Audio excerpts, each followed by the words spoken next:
ડીસામાં ભગવાન જગન્નાથની નગરચર્યા જય રણછોડ માખણ ચોનાનાથી આજે ડીસા શહેરનું વાતાવરણ ગુંજી ઉઠ્યું। અષાઢી બીજની ભગવાન જગન્નાથની ડીસા ખાતે શહેરના સૌથી પ્રાચીન રામજી મંદિરથી 27મી શોભાયાત્રા નીકળી। આ શોભાયાત્રા શહેરના મુખ્ય માર્ગો પર ફરી હતી। શોભાયાત્રાના 5 કિલોમીટર લાંબા રૂટ પર ભક્તોનો સૈલાબ ઉમટી પડ્યો।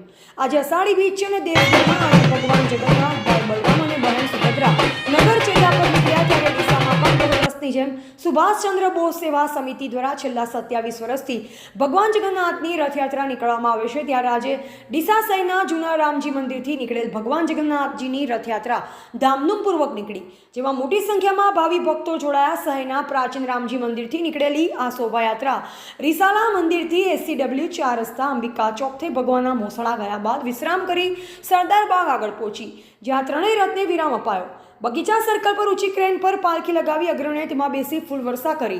સમગ્ર શહેરમાં પાલખી ક્રેન ચર્ચાસ્પદ બની। શોભાયાત્રામાં દુર્ગા વાહિની મહિલાઓ દ્વારા પરંપરાગત સાડીમાં સજ્જ થઈ તલવારબાજી તેમજ લાઠીદાવ કરી શોભાયાત્રાનું આકર્ષણનું કેન્દ્ર બની।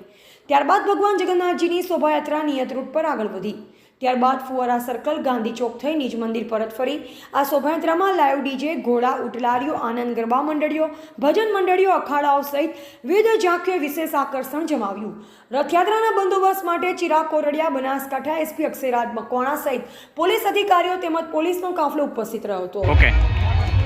આજે ગુજરાત ક્ષત્રિય ઠાકોર સેના ડીસા તાલુકા આયોજિત એક સેવા કેમ્પનું આયોજન કરવામાં આવ્યું હતું, જેમાં સેવ, બુંદી અને પાણી અમે અહીંયા સેવા કેમ્પની અંદર ભક્તોને પ્રસાદ રૂપે આપવામાં આવ્યા।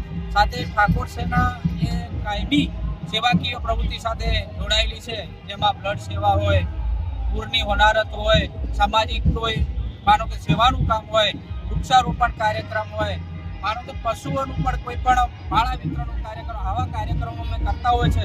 સાથે સાથે શૈક્ષણિક પ્રવૃત્તિ પણ કરતા હોય છીએ। આજના આ રથયાત્રા નિમિત્તે અમે આજે સરસ અમારી ટીમ મારફત સેવાકીય પ્રવૃત્તિ માટે સેવા કેમ્પનું આયોજન કર્યું હતું।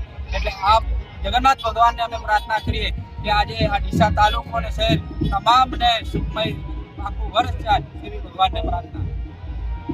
જગન્નાથની જે રથયાત્રા જે ડીસામાં નીકળે છે, ત્યાં 26મી રથયાત્રા નીકળી છે। ડીસાની વિશાળ પબ્લિક, ધર્મપ્રેમી પબ્લિક, દરેક લોકો સારી રીતના જોઈન્ટ થઈ રહ્યા છે। હિન્દુ ધર્મનું જે મહત્ત્વ છે એ આપણે સૌ આજે નિહાળી રહ્યા છીએ। હિન્દુસ્તાનની અંદર હિન્દુ ધર્મનું કેટલું મહત્ત્વ ને કઈ રીતના જાગૃતતા આવી છે, એ જાગૃતતાનું આ સૌથી મોટો પર્વ છે આપણો। એટલે દરેક જગ્યા પર સારામાં સારા કેમ્પ થઈ રહ્યા છે। દરેક પબ્લિક સારો સહયોગ આપી રહી છે। નેતાજી હોય, પોલીસ હોય, અધિકારીઓ હોય, વેપારીઓ હોય, દરેક પ્રકારની પબ્લિક આજે તન મન ધનથી એક થઈ રહી છે ને એ જ વાતનો આનંદ અને ખુશીની વાત છે। નરેન્દ્ર મોદી વિચાર મંચ, બનાસકાંઠા જિલ્લા પ્રભારી મહેશ્વરભાઈ રબારી।